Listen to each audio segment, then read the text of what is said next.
જય હો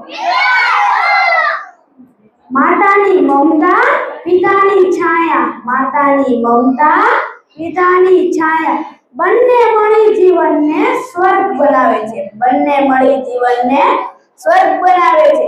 તેમના દિલને જે કોઈ દુઃખ પહોંચાડે, તેમના દિલને જે કોઈ દુઃખ પહોંચાડે એ જ સૌથી મોટો પાપી ગણાય છે, એ જ સૌથી મોટો પાપી ગણાય છે। માતા બાળકને ટોકે ત્યારે બાળક કેવો બની જાય તે વિશે હું આજે કહેવા માંગુ છું।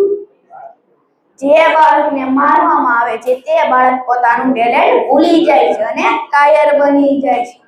જે બાળકને વારંવાર ટોકવામાં આવે છે તે બાળક પ્રયાસ કરવાનું બંધ કરી દે છે।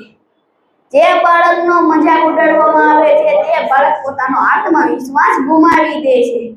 જે બાળક પર ભરોસો કરવામાં નથી આવતો તે બાળક પાછળથી બળવાખોર બની જાય છે। જે બાળકના સારા કામ માટે વખાણ નથી કરવામાં આવતા તે બાળક પોતાની જાતને પસંદ નથી કરતા। તેના કરતા બાળકને પ્રોત્સાહન આપતા કહેવું જોઈએ કે તું ખૂબ હોશિયાર છે, મને તારા પર ગર્વ છે, તું જે પ્રયત્ન કરે તે ખૂબ સરસ છે, તું મહેનત કર, એક દિવસ જરૂર સફળ થશે, તું ખાસ છો, તારા જેવો કોઈ નથી, તું ડર વગર બધું જ કરી શકે છે।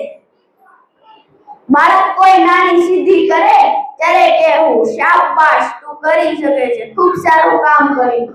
અને સૌથી મોટી અને મહત્વની વાત એ છે કે હું હંમેશા તારી સાથે છું। માટે બધા જ માતા પિતાને એક રિક્વેસ્ટ છે, બાળકને સમય આપો, પ્રેમ આપો। અસ્તુ, જય હિન્દ, જય ભારત।